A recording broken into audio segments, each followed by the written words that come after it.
Okay, well, good evening. Happy Seahawks evening. Yes, the Seahawks are doing great. Yeah. Anyway, uh, football. Seattle team. The 12th man is known to be so loud that it makes it really difficult for the other teams. And having been in the stadium when the 12th man was screaming, it's wonderful. It's fun. Anyway, 12th man is what we call all the fans. Oh, I'm moving things around here so I can see better and see where everybody is. Hi, Linda. How are you? Um, and Tamara, welcome. Welcome, Tamara. It's warm down there where you are and cold where Linda is. And I'm right in the middle. Kind of nice weather today. Not too cold, although still it was frosty and cold this morning. So anyway, that's the way it is. I have a little something different planned for tonight. Um, why does my camera look like it's not quite in focus? Oh well, it will suffice for tonight. It's kind of I'll just pretend I'm dreamy. Hey there, Miss Crafty Adventures. Hi, Caroline. How are you? Good show today, girl. Good show. Yes. So anyway, Bob just made an amazing dinner. We had corned beef. He found one in the freezer, and so he made corned beef. He had a yellow potato. It was like, well, it was great. It was great. Seahawks are playing. They're doing well, and that's good. I've got a different story for you tonight, and because, well, it all has to do with a day that's celebrated today. Yeah. Huh. I tried and I had to practice my accent on this, and I don't know if I got it very good. We'll see how that goes. And I have my phone on Do Not Disturb, but there's a few people who can get by Do Not Disturb, and that's the VIP. That's my sisters. And actually, Jeffrey is on that now, my friend Karen's husband, and my daughters can get by. So, anyway, welcome everybody. Good evening, Anna. It's good to be here. Bucket Fillers. It just feels really good.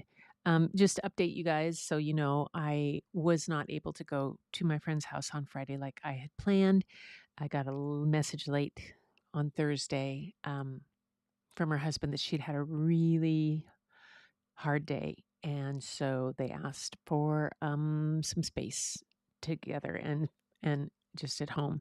So I have set aside Monday, Tuesday, and Wednesday all this week to get in the car and go if I need to, and that's what will happen.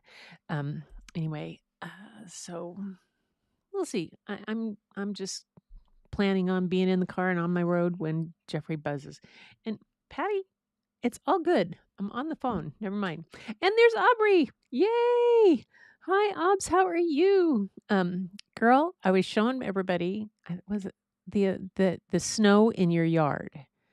Nuts. Peachtree, Georgia should not have snow in their yard.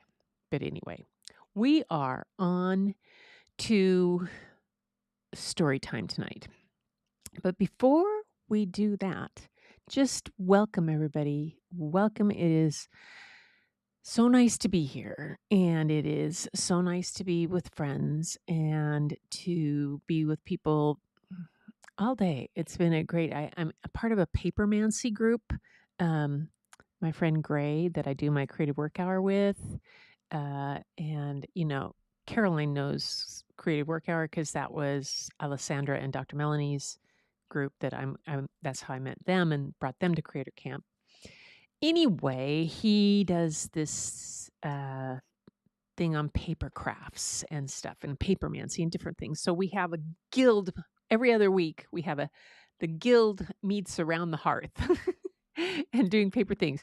And Aubrey, you'd love it because totally into different kind of writing things. Aubrey is completely into fountain pens. You guys, if you ever want to know fountain pens, just check out Ob's channel or her Write With Me time, and she's like all about the fountain pens. I'm just grateful if I can get my chicken scratches out. So anyway, But we're going to start off this evening. It was not in Peachtree City. That was up in New Jersey. I thought that was out at your house. I thought it was your house. Man, I've been telling tales all across the country, girl. Get me in trouble, Aubrey. Well, that wouldn't be the first time. Hobbs and I have been known to get in just a little bit of mischief together. Anyway, it is time for some wonderful things. And that first off tonight is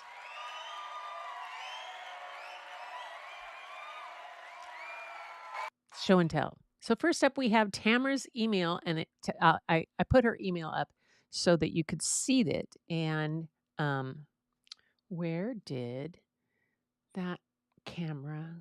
Oh, there it is. Anyway, there it is. She says, "Well, I actually did some art this weekend, and it felt so good." That means her hand was doing better. The pieces I've done are all mostly from some large sheets of paper used for cleaning and checking out colors for art pieces. So, um, the collage pieces are the figures and birds. I used one of my bird stencils on num- on number one, the spoonbill. The collage pieces are all leftovers from other art that I did. When I'm doing a collage piece or pieces, I give myself lots of options, sometimes overwhelmingly too much. But this is also to my benefit, especially now that my hands are having difficulty with scissors. Caroline was doing tiny scissor things today on her show on My Crafty Adventures. And I heard Caroline mentioned about doing silhouettes. And the other bucket fillers here all know I have seen the stories of um, my aunt who, well, she was really not my aunt, but her I called her Annie K. Her husband and my dad were cousins, but we grew up with them being our cousins.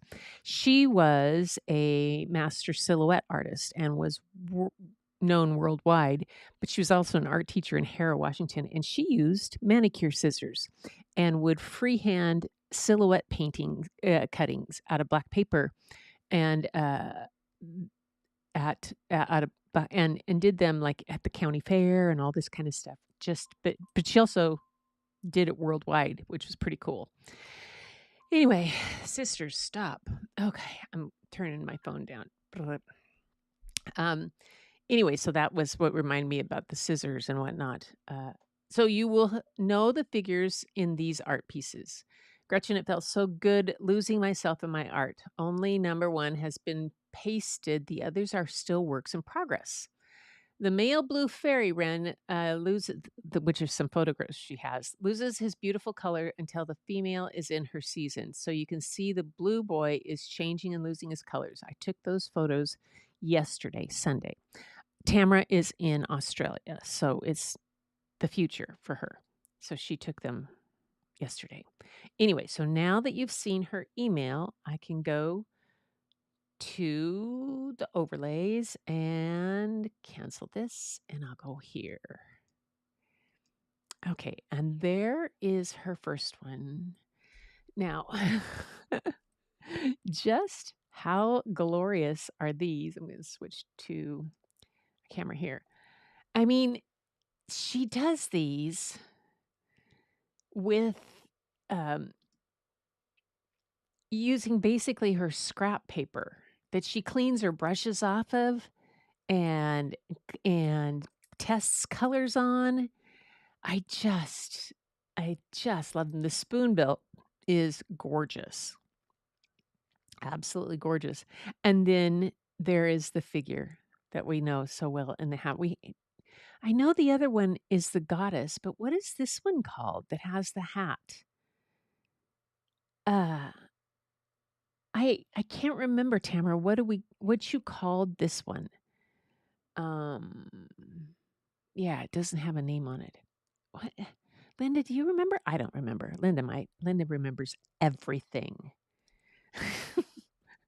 I mean, literally, Linda remembers everything for us. She just knows. I know, isn't it beautiful? So only the spoonbill is pasted down, the others are still just laid out in collage form. I really love the tree in the back. I don't know if it's a collage or painted piece, but I think that just that brings my Northwest the warrior. That's right, that's the warrior. That brings my Northwest evergreen trees into your world. It's really wonderful. So cool. Okay, then the next one, couple from the goddess. I think this is the goddess, or is this the child? And again, the paper. I tell you, the paper you use uh, for your scraps. Is it? I know sometimes you said you use kitchen towel, and um, almost. And what else did you use? Oh, but it looks it that the cutouts for the figure on this, it takes a warrior to walk this path. Hey, Roy, how are you? Welcome, Roy. Welcome, Roy, tech troublemaker. Anyway, so the child here on this one is the paper is that texture, and I don't know if you're putting additional. It's just gorgeous, and with the add-on, it's so nice, really beautiful, really be. Tamara, do you ever when you're using those scrap papers as your wipe off of your brushes, are you ever thinking about the piece that they might become? This is cheap drawing paper. Really? Oh my gosh, girl. Oh, yay. Wow. Very cool. Anyway, I mean, just do you ever think ahead, kind of think of like, oh, I wonder if that could be this or that? Like it just love it because I get the sense that you are free enough in your doing this and relaxed enough that you let it happen and then you can see what comes along later on. She could make rubbish. You could use rubbish and make it look amazing. Yes, you could. Yes, you could. Oh, you don't. You don't think ahead of time. Oh my goodness. Okay. Yay, girl. All right. And then here's her photograph of the male blue fairy wrens that they have in Australia. And he is just starting to lose his color. I just took these yesterday. These are beautiful. So wonderful. I am for perfection. I get rubbish, but if I am for rubbish, I get closer to perfection. Yay. Oh, I like that quote, Roy. I mean, that might has to be one of I might have to steal that from my Raggedy Ann wisdom instead of it's the tech troublemaker wisdom. So, oh, nice. Really beautiful, Tamara. Thank you so much. Yay! Okay, now here we go. Next is me. All right, so we are doing 100 tiny paintings still, and we did a lot. It when I got the news about Karen, and I kind of went into a shutdown mode for part of the week and needed to do stuff to just to fiddle and to kind of keep myself occupied. So I was up to I think I had gotten it up to like 70. Yeah, I was up to there. Um, so I have to have these done by the 1st of March. And I was like, oh my gosh. So I sat down and this was a piece that I had been scribbling on and had been again testing kind of things. It's got some texture stuff and some sloppy snowmen in a snowstorm. And the day I was doing some of these first ones, it was really raining outside and I didn't want to go out into the studio to get my watercolors. And all I had in here were like a couple of really kind of oh, they were just kind of leftovers of things. So I was using them. So I did some snowdrops and then this is kind of I call it tiny snowstorm on the key because like the forest and stuff, but it was also kind of how my head was feeling. So it's kind of pretty much an abstract. This was a tree, and then and then I started putting these little dots around, and it reminded me of years ago when I was in North Carolina with my friend Samantha, and there was a cicada bloom, and I had never been around it, and I know it only happens every so many years, but I'm walking into her apartment, and this giant bug drops out of a tree in front of me and then starts screaming, and then all of a sudden the tree starts screaming. All these bugs are all around, and it was like, "What?" So all these little things that reminded me of the cicadas, at Samantha's years ago. I had some rose color, so I made some tiny rose colored things. I had 2 tiny cats conversing, and I have an idea for putting a bunch of cats on a wall and have them caterwauling. That is a joke. That's coming. That's gonna be one of my tiny paintings. Tiny cats on a wall caterwauling. This is what it looks like if you stand and look up in the forest around here. The trees are so tall. I'm been doing the build my flock birds, and I just did a little tiny one. And then last night, oh Roy and Aubrey, you'll get a kick out of this one, the next one. Last night, I was painting while Luis was doing his live show, and just something about the light and the color and everything like this. I did a tiny Luis in studio. Because he was cracking me up. I was laughing and we were laughing. So I just sat there. I didn't sketch or anything. I just did a tiny painting of Luis in his studio while he's live. So don't tell on me. Although Aubrey might. Anyway, that was my whole art. It was kind of art therapy this week for me, and it's wonderful to have it. Then the other thing I did, like I said, my friend Gray has the Papermancy group, and I made. He showed us how to make this grimoire. Calls it a grimoire, and it's a little. I used way too heavy of paper, so it made it really difficult. And I got this really kind of fancy paper that, like, you have to soak it to let the watercolor run. But then I made a codex. It's a little thing for taking notes. Um, and um, that's the little note thing, and it fits right in there. There's all kinds of things to make out of it, but that was my fiddly D.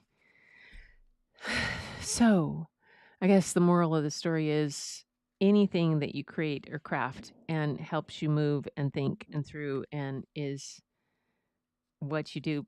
On top of that, on top of these things, I've also made at least one short every day and put up for that, and have made a couple of longer videos. But I've done, so I did, and I went out photographing yesterday, and did some infrared, which I'll show those next week when I get them a little bit further. I've only got them down to 10 that I'm willing to work on, so they're not ready for publication yet. Anyway, yay.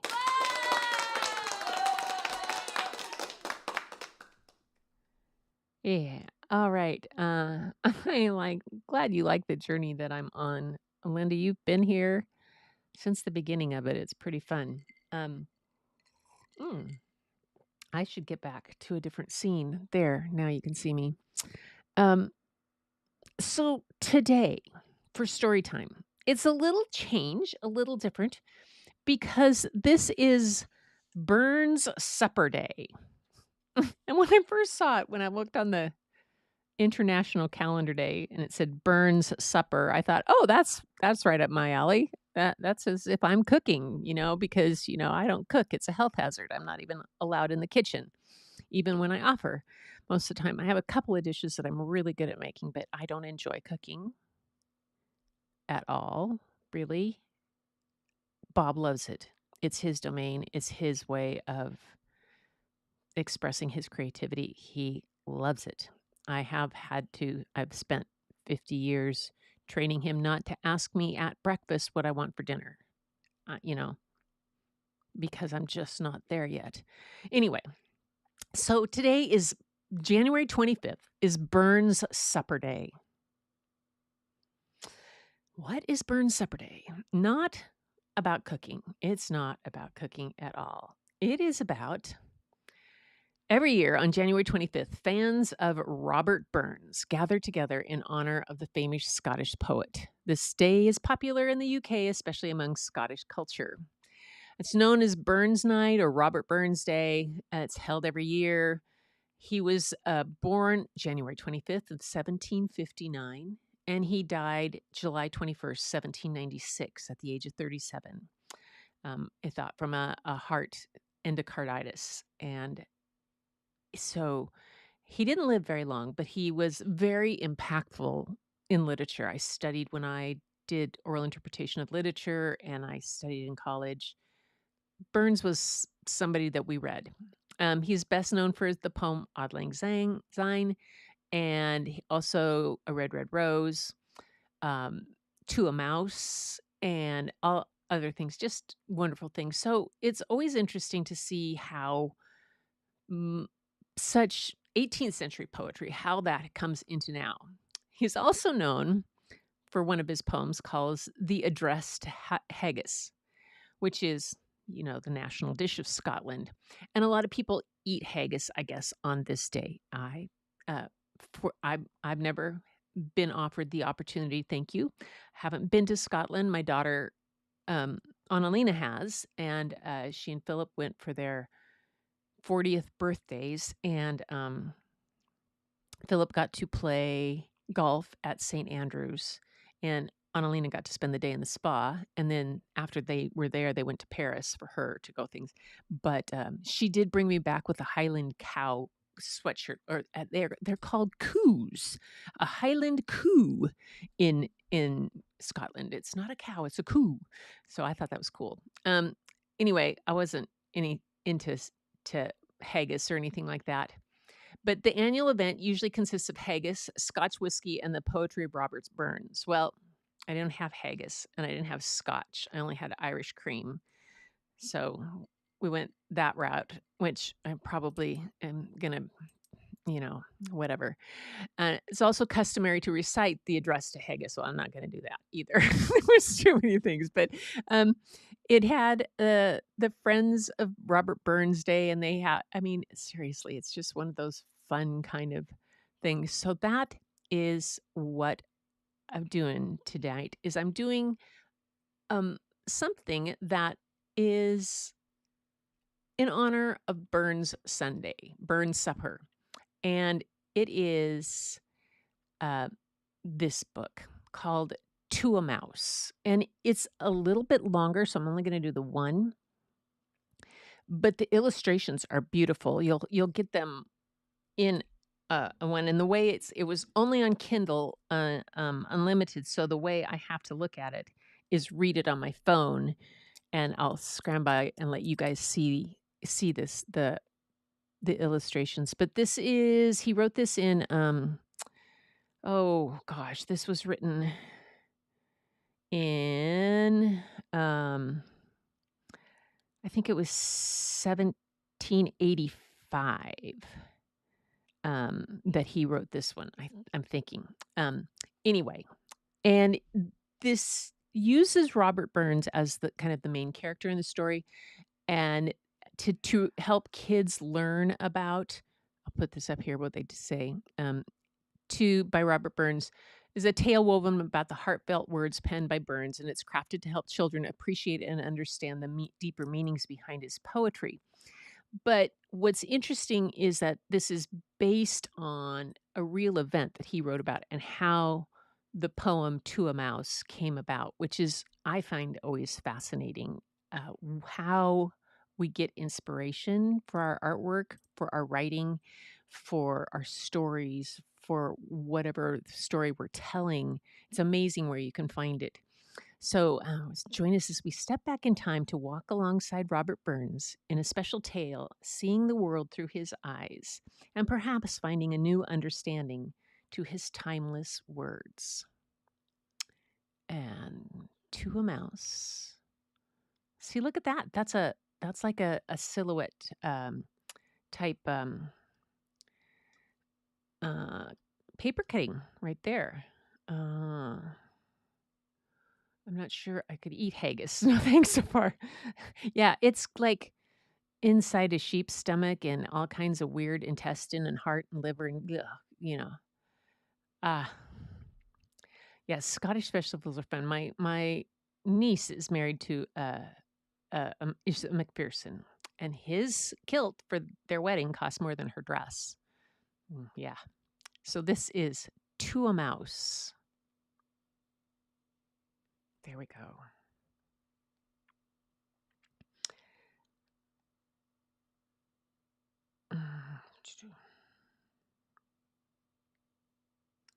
Okay. Turn to page 3. There we go. I'm getting into the story. Here we go. Why is that still up there? Okay. A startling encounter. Robert Burns, before he became a famous poet, tended a farm in the tranquil Scottish countryside. He was a man whose hands were weathered as the land he loved. While his fields were full of crops, his home was full of books. Robert was not only a farmer, he was a thinker and a dreamer. On a crisp November morning, with the sun just peeking over the hills, Robert set out to plow his field. The air was fresh, carrying the scent of damp earth and the promise of a new day. He whistled a tune while happily getting to work. As Robert guided his plow through the soil, he reveled in the solitude, his mind wandering to the teachings of philosophers and poets who had pondered the mysteries of existence. Suddenly, the plow jolted, unearthing more than just soil. To Robert's surprise and dismay, he had disturbed a small hidden nest, the winter refuge of a tiny mouse.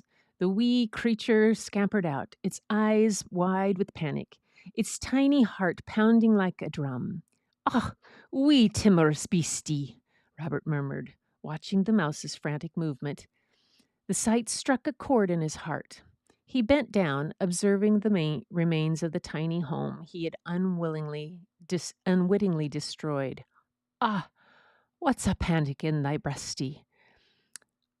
Robert felt a pang of guilt wash over him. In cultivating the land, he had inadvertently harmed one of its smallest inhabitants.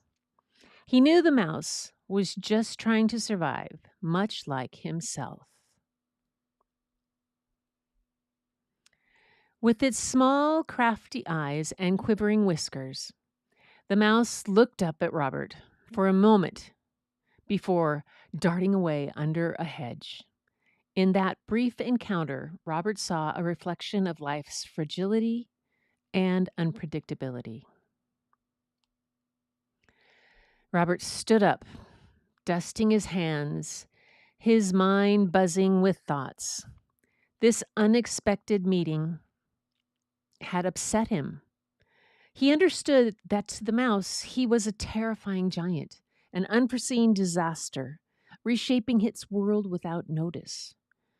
Robert continued his work, but now with gentler touch and a watchful eye, mindful of the little lives that shared his beloved land, with its rolling hills and Scottish countryside, had offered him a lesson he would carry in his heart like a precious gem.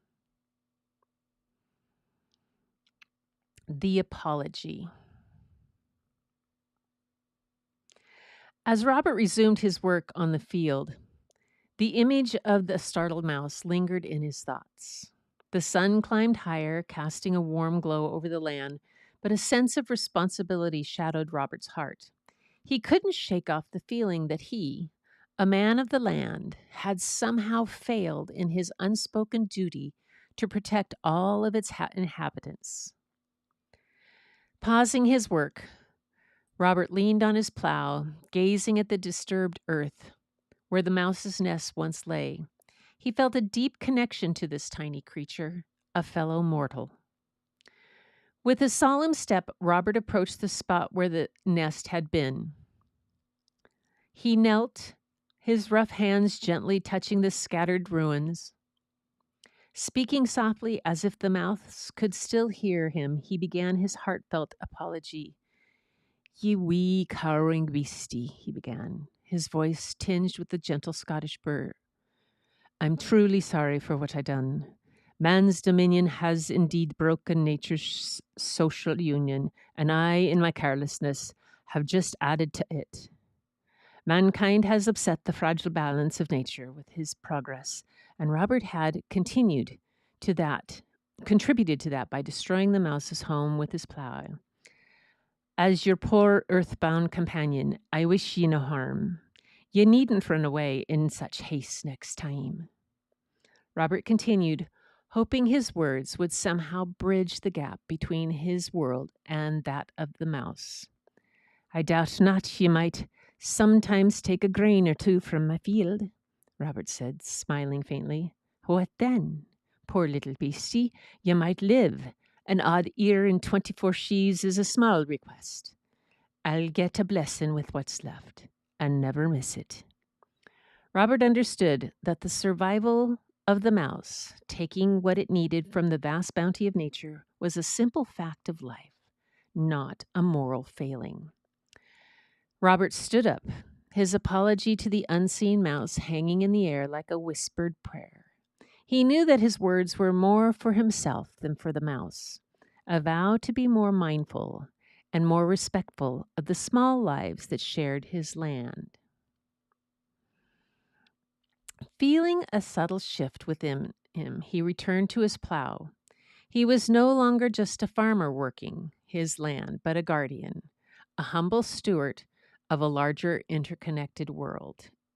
In its simple, unassuming way, the mouse had taught him about coexistence and humility. Coexistence as he needed to live without disturbing nature. Humility as despite humanity's intelligence and capabilities, we are all still at the mercy of fate. Just like the mouse, we must accept things we cannot control. The incident with the mouse stayed with Robert. That evening, he sat by the fire in his modest farmhouse. He took out an old, worn notebook and began to write. His words flowed into a poem of apology to a mouse. "But mousie, thou art no thy lane. In proving foresight may be vain. The best laid schemes o' mice and men gang aft and glee." In English, "But mouse friend, you are not alone. In proving foresight may be vain. The best laid plans of mice and men go oft awry." He wrote his pen moving steadily. The poem spoke of the shared plight of the mouse and man, their plans often going awry, their futures uncertain.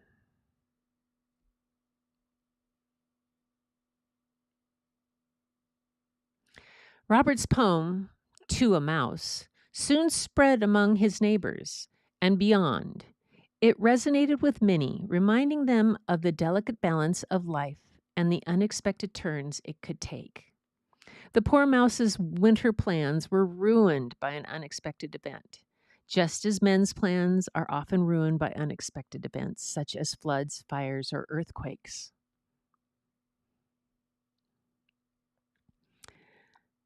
The mouse's dilemma. As Robert had returned to the rhythms of his work, the tiny mouse, hidden in the dense hedgerow after escaping Robert's plow, faced a critical dilemma. The destruction of its home was not just inconvenient, it was a matter of survival, especially with the harsh Scottish winter fast approaching.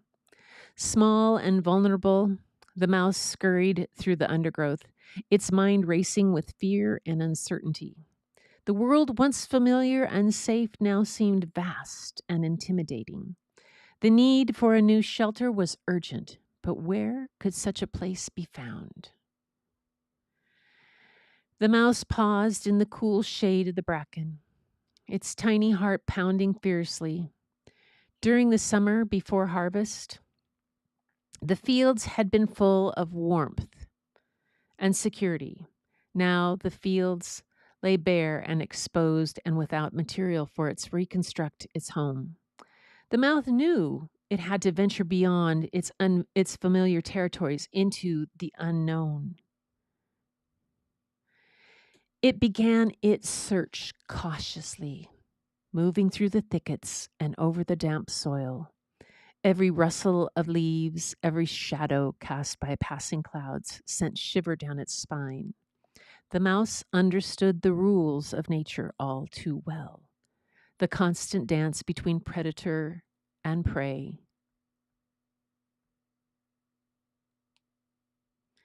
As the day faded into evening, the mouse explored potential sites for its new home. It carefully considered each option: an old hollow log, a cluster of dense foliage, a crevice between rocks. But each had its dangers: the threat of predators, the lack of food, the exposure to the elements. Meanwhile, unaware of the mouse's plight, Robert continued his work. His thoughts, however, remained with the wee creature. He wondered about its fates, hoping it would find refuge before the unforgiving cold set in.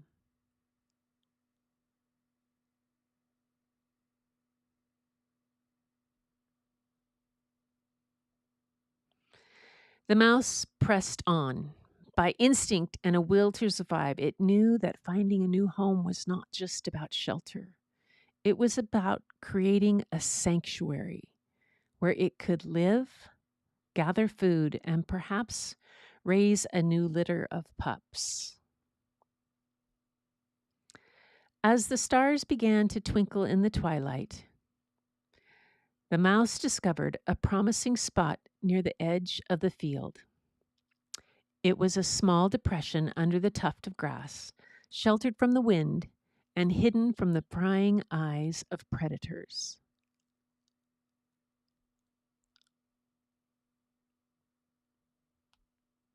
With renewed vigor, the mouse set to work, using its tiny paws to shape and craft its new abode. The mouse meticulously gathered blades of grass, bits of leaves, and small twigs to build a nest that would offer warmth and safety. The mouse worked tirelessly in the night's quiet under the watchful stars. Though tested by the day's events, its spirit was unbroken. In this small corner of the world, it found a glimmer of hope, a chance to start anew. And also, under the vast Scottish sky, both man and beast ended their day, each in their way, each with their worries, but connected by the invisible threads of life that wove through the land they both called home. The philosophy of living. As the new day dawned over the Scottish countryside, Robert and his plow, with his plow at his side, sat on a worn wooden stool outside his cottage, sipping a cup of strong tea. His mind, usually occupied by the day's chores, now wandered to the plight of the tiny mouse. In his contemplation, Robert recognized a profound truth. Just as the mouse was a part of the land, so was he. His life as a farmer was not just about tilling the soil and reaping the harvest. It was about being a custodian of the earth, living in harmony with all its inhabitants and understanding the connections between all beings. Robert's contemplation was interrupted by a soft rustling in the grass. He saw the little mouse cautiously emerging from its new shelter, a small, unassuming burrow nearby. Their eyes met momentarily, and Robert felt a sense of connection. Robert liked to try to live in the present, not thinking too much about the past or the future. That's why he appreciated the beauty in the mouse's simple, immediate existence, its focus on the here and now, as he put it. Wee mouse, still thou art blessed compared with me. The present only touches thee. But och, I backward cast my eye on prospects dear, and forward though I canna see, and guess and fear. In English, still you are blessed compared with me. The present only touches you, but oh, I backward cast my eye on prospects dreary, and forward though I cannot see, I guess and fear. Robert thought he better explain to the mouse what he meant. You see, little mouse, as I watch you scurry around, living your life, it makes me think you're pretty lucky in your own mousy way. You nibble on your cheese, play in the grass, and do all your mouse things without worrying about yesterday or tomorrow. The present moment, now, right now, is all you care about, and that seems pretty nice. Me, well, I a bit different. I spend a lot of time thinking about things that have happened in the past, like mistakes I made or times that are over. And when I also worry a lot about what's going on to happen in the future. Will it rain? Will I be happy? Will I get that new plow? 'Tis a lot to think about, and I can make me feel a bit sad and scared. But you, my tiny friend, you don't do any of that. You just live. You find a tasty crumb, you're happy. You don't sit there and worry about where the next crumb is coming from or miss the crumb you ate yesterday. You're just making in the moment, enjoying what you have in front of you. When you're hungry, you just eat and relax, enjoying your food. When I'm hungry, I don't just eat. I eat and worry about paying my rent next week and regret the hurtful thing I said to Louise. I miss out on enjoying my food as much as elsewhere. My mind is elsewhere. And you know what? I think there's something really special about your way of living. It reminds me to try and enjoy the right now a bit more. Maybe I don't need to worry so much about what happened before or what's going to happen later. Maybe I can try to be a bit more like you, happy with what I have right now. So thank you, little mouse, for showing me that way of living. You might not realize it, but you're teaching me a pretty big lesson about how to be happy. While Robert went about his business, he looked for the little mouse, hoping it was safe and well.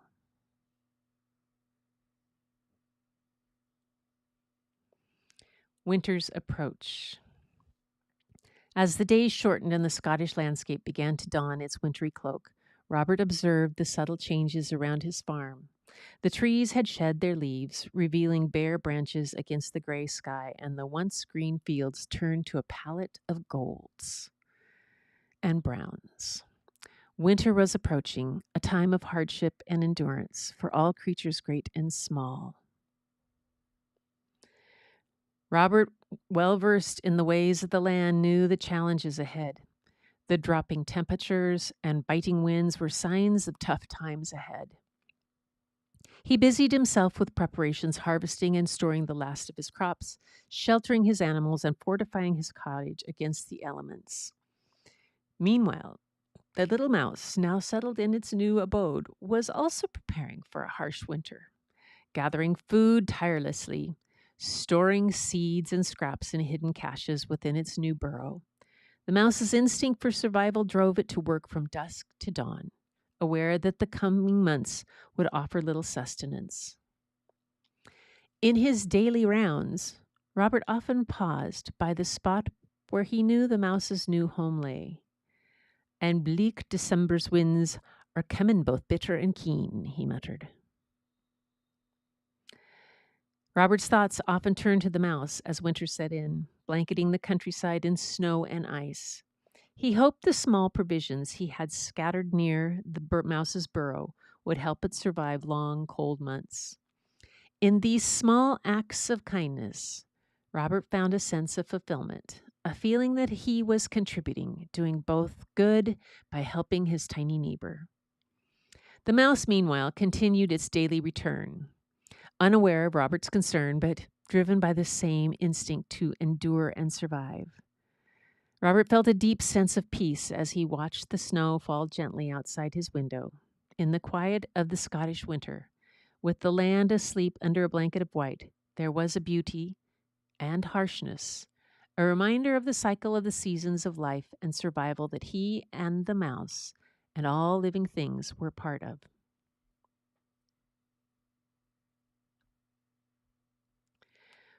Winter's grip.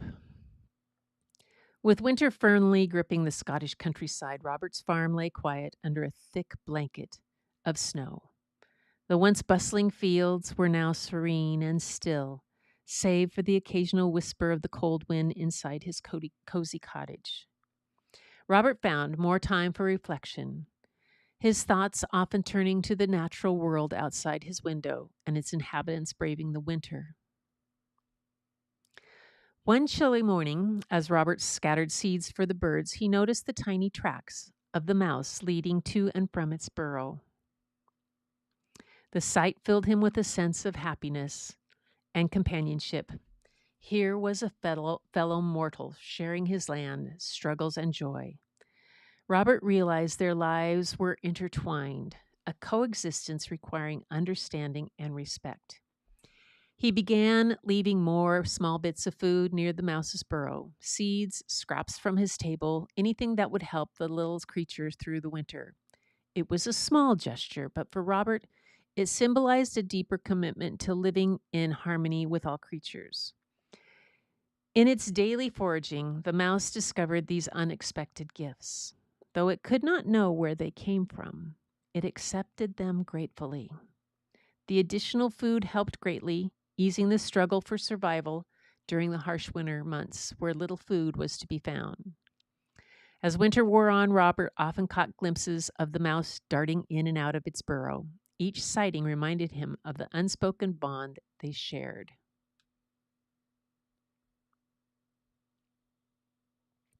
In these quiet winter days, Robert came to a deeper understanding of coexistence. He learned that every act of kindness made a difference, no matter how small. He realized that by living in harmony with the mouse and other creatures, he was enriching his own life and contributing to the delicate balance of nature. As the winter slowly gave way to the first signs of spring, Robert looked forward to the new season with a sense of hope and renewal. And so, as the stars twinkled in the vast Scottish sky, the farm lay enveloped in peace, a peace born of understanding, respect, and a deep, unspoken bond between a man and a mouse in the shared world they called home. And now for the poem, which I'm going to read the English part of it because it is quite a challenge in Scottish. On turning to a mouse, on turning her up her nest, the plow, on turning up her nest with the plow, November 1785, by Robert Burns. To a mouse. Small, crafty, cowering, timorous beast, oh, what a panic in your breast. You need not start away so hasty with your hurried scamper. I would be loath to run and chase you with murdering plow staff. I'm truly sorry man's dominion has broken nature's social union and justifies that ill opinion which makes you startle at me, your poor earthbound companion and fellow mortal.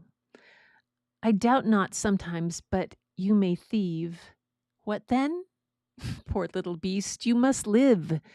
An odd ear in 24 sheaves is a small request. I will get a blessing with what is left and never miss it. Your small house, too, in ruin, its silly walls the winds are scattering, and nothing now to build a new one of coarse green grass, and bleak December's winds coming, both bitter and sharp. You saw the fields laid bare and wasted, and weary winter coming fast, and cozy here beneath the blast you thought to dwell, till crash. The cruel plow passed out through cell. That small bit heap of leaves and stubble has cost you many a weary nibble. Now you are turned out for all your trouble, without house or holding to endure the winter's sleety dribble and hoarfrost cold. But little mouse, you are not alone. Improving foresight may be vain. The best laid schemes of mice and men go often awry and leave us nothing but grief and pain and for promised joy. Still you are blessed compared with me. The present only touches you, but I backward cast my eye on prospects dreary, and forward though I cannot see, I guess and fear. To a Mouse by Robert Brent Burns. And that was the story To a Mouse. You guys had to put up with me. Thank you for letting me do that. I kind of have a secret love of old poetry. I have a book over there of 101 best loved poems that my mother read to me when I was very little. I still remember sitting on her lap as she read Daffodils by William Wordsworth, not William Wordsworth. And just reading those. And then, of course, my oral interpretation of literature was in a lot in classical literature, especially the advanced classes. And we did a lot of stage work in college. And I loved it. Oh, thank you. Another awesome book. I'm glad you liked it. It is, thank you, Roy. If you ever write a book, you want Gretchen to do the audio version. Oh my gosh. Oh, thank you. Who is it that is the audiobook artist that was at camp?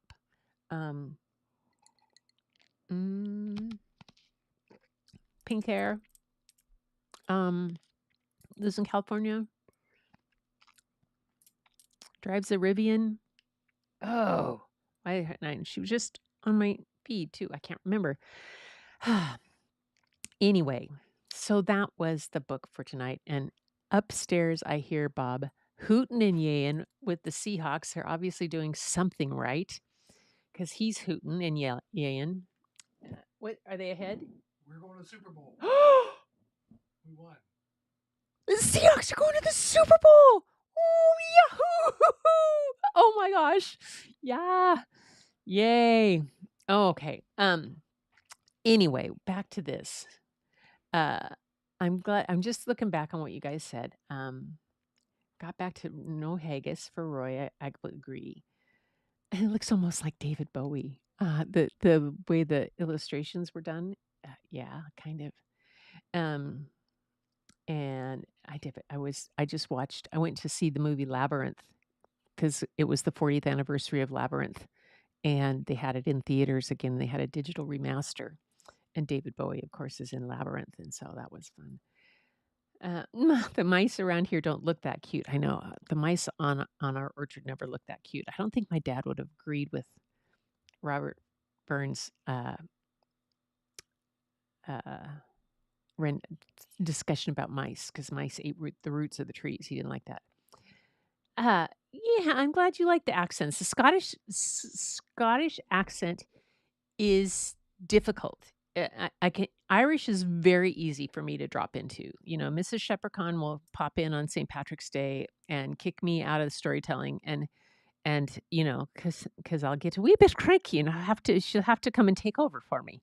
But Scottish has a different kind of it's it flattens out in a different way, and it has a it's just it's a different shape and a different sound, and you have to shape your mouth differently. I have to listen to Shaun the Sheep Man on, a lot more, uh, on YouTube. He has he has sheepdogs. He's been training this little 6-month-old border collie to and he's just Shaun the Sheep Man. It's great fun. Probably it's another thing. I did write a textbook, but I don't think it lends itself to being an audiobook. Oh my gosh. You know, audiobook and going to the Super Bowl. Yay. Seahawks and Patriots. Oh my gosh. Yes, The Labyrinth, one of my favorite movies. It is. Oh, go Pats. Hey, Caroline, we are going to have a thumb war over this, I guess. So that's crazy. But yeah, it's gonna be fun. It is gonna be fun. The game was loud. The 12th man came in. They were had a decibel. They had it was up to 100 when I was upstairs listening. They had the 12th man. The crowd was yelling so loud. It was 112 decibels in the stadium. Yeah. And they talk about it on TV during the games about the noise in Lumen Field and where the Seahawks plays at the home field, how loud it gets, and that and I was we had season tickets years ago when the whole 12th man early started and we moved that and we started that noise level in that thing. And part of that and you it's not anything that you can really quite believe because it's so loud that you can be sitting right next to a person and you can't hear what they're saying to you at all. It's and then it quiets down instantly when the Hawks have the ball. It's it's it's that's why we're called the 12th man. We're the 12th man on the field. Yeah, it's what they do. Um, anyway, but, yes, thumb wars. Carolyn lives in Boston. She and I are going to have thumb wars over this, I can tell. And Carolyn, I'm so glad to hear that your back, whatever procedure you had done for your back is helping. Girlfriend, just keep it up. Force yourself to do that water. I know it's hard, but having been somebody who literally had back injuries for most of my adult life and still have more bone spurs into my spine than you want to believe and 4 herniated discs. You you drink the water, start the exercise. It may take a year, but girl, you will be so happy. You will be so happy. All right.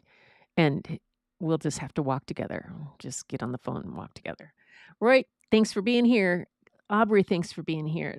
Caroline, Linda, Tamara, you guys, thank you so much. Anybody else who's hearing this in the background, Lupe, if you're listening on the big screen, we miss you. Gail, I know you check in afterwards. Any other bucket fillers? And if you're new to the channel, thank you. Bucket fillers are the people that come to this. The whole thing is about filling our bucket with something good and wonderful that makes us happy, and then going out for the rest of the week and filling somebody else's bucket. And that's just what we do. And that's what I can do for this. So, if you enjoyed this, I appreciate the like and the subscribe. Share this out with somebody else. Somebody who might like poetry. But we don't always poetry. And I didn't talk about the artist this time because I knew it was going to be long enough as it was, and you were probably done with hearing from me. So, oh my gosh, yes, I have been on a full hour. This is probably one of my longest shows ever. So, everybody, I'll be back on Thursday with another show. I have the book by Victor Dios Santos called What Makes Us Human. This one is incredible artwork.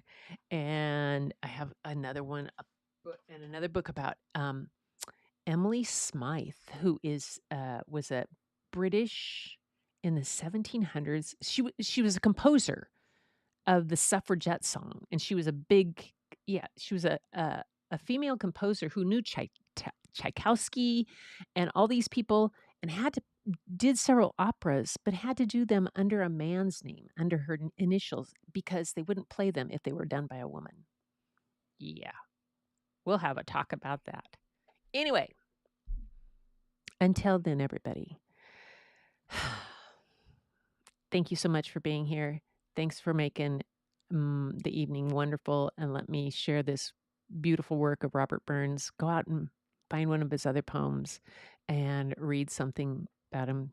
Pick up some poetry. Just it doesn't take long to read poetry, and it's something that you can actually helps you kind of slow down. Pay attention to the punctuation and take a deep breath every time there is one, and listen to it. Read it out loud. It makes a difference. And until next time, everybody, keep looking for the beauty hidden in plain sight. It's all around you, but the first place you'll find it is when you go look in your own mirror. And I'll see you next time.